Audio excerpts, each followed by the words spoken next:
Hello friends, आज हम class 12th UP board का सिलेबस डिस्कस करेंगे। तो मेरे बायोलॉजी में 97 मार्क्स आए थे। वो मैं कैसे लाई थी मैं आपको बताऊंगी आज। तो देखिए, आपको पता है सबसे पहली हमारी यूनिट है रिप्रोडक्शन। तो उसमें हमारे 3 ही चैप्टर हैं सिर्फ, एक sexual reproduction in flowering plant, human reproduction and reproductive health.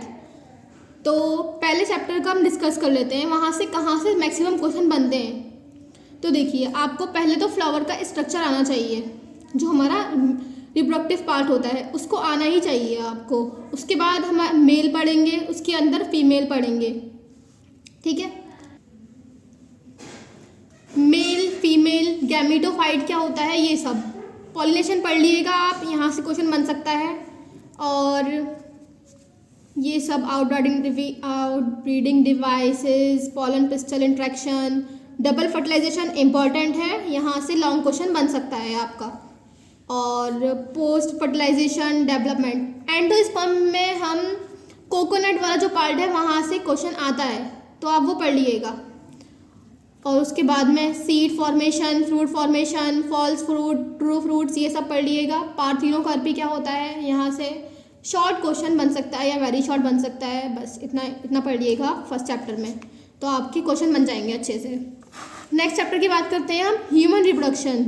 बहुत इंपॉर्टेंट चैप्टर है, यहाँ से मैक्सिमम क्वेश्चन लॉन्ग क्वेश्चन बन ही जाते हैं, बनते ही हैं।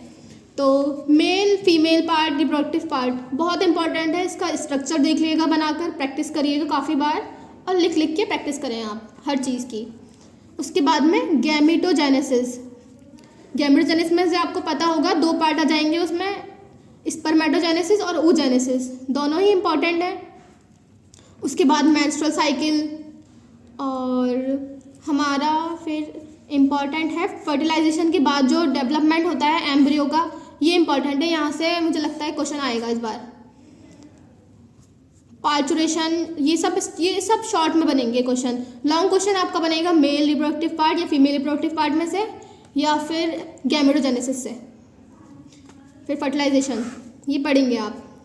रिप्रोडक्टिव हेल्थ, यहाँ से मैक्सिमम क्वेश्चन बनते हैं हमारे वेरी शॉर्ट या फिर शॉर्ट। लेकिन पिछली बार हमारा एक इम्पॉर्टेंट टॉपिक आ गया था, जैसे आर्ट, असिस्टेड रिप्रोडक्टिव टेक्नोलॉजीज़, तो ये आया था हमारा लॉन्ग में, तो मुझे लगता है इस बार नहीं आएगा ये, लेकिन आपको पढ़ना तो फिर भी है। देखिए, यहाँ से क्वेश्चन आता है हमारा सेक्सुअली ट्रांसमिटेड डिसीजेज़ और नीड ऑफ रिप्रोडक्शन, क्यों ज़रूरत है हमें, और बर्थ कंट्रोल, यहाँ से क्वेश्चन आएगा इस बार। कॉन्ट्रासेप्टिव और MTP, यहाँ से 3 नंबर का क्वेश्चन आ सकता है, और यहाँ से पढ़िएगा आप इसको भी। उसके बाद हमारी एक बहुत important unit, genetic and evolution, यहाँ से क्वेश्चन तो आता ही है, बहुत इंपॉर्टेंट यूनिट है, आपको पूरी पढ़नी है। तो फर्स्ट चैप्टर है हमारा प्रिंसिपल इनहेरिटेंस ऑफ वेरिएशन, तो इसमें हमारा मेंडेलियन इनहेरिटेंस आ जाता है, हमारा मेंडलिज्म, इसके जो लॉज हैं वो आएंगे, इनकम्प्लीट डोमिनेंस और ये सब, ठीक है ना। उसके बाद हमारा ब्लड ग्रुप, कोडोमिनेंस, ये सब चीज़ें आ जाएंगी।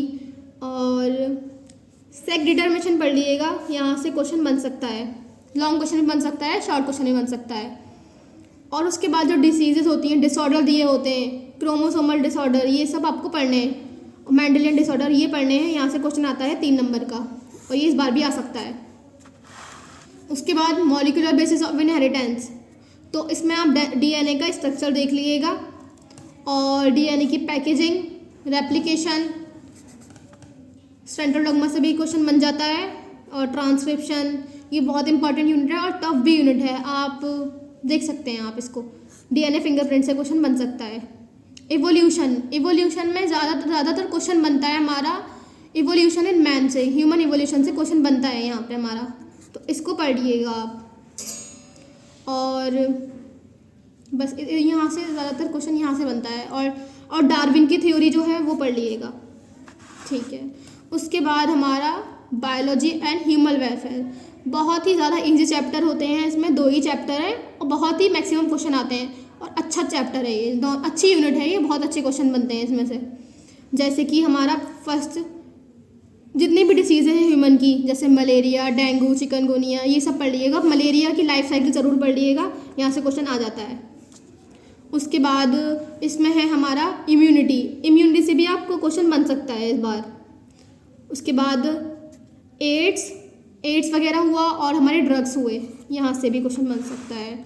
माइक्रोब्स एंड ह्यूमन वेलफेयर, ये तो एक बहुत ही छोटा चैप्टर है, तो यहाँ से भी क्वेश्चन बनेगा। सीवेज ट्रीटमेंट से और इंडस्ट्रियल प्रोडक्शन से और एंटीबायोटिक्स, ये पढ़ लीजिएगा बस।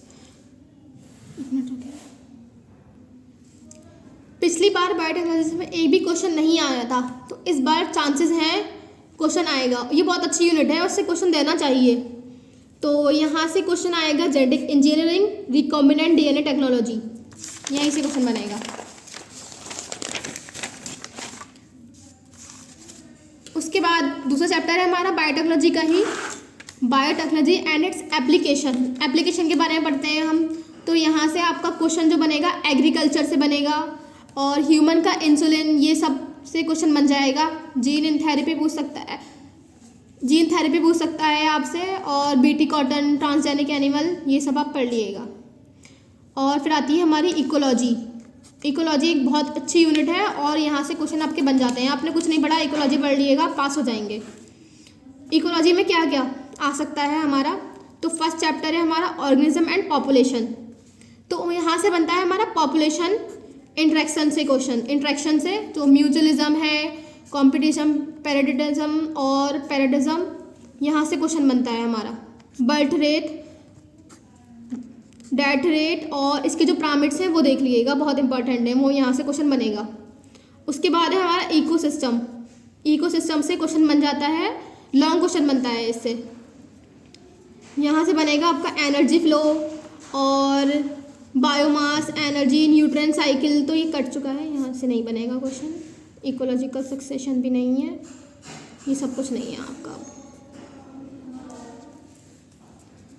और उसके बाद है हमारा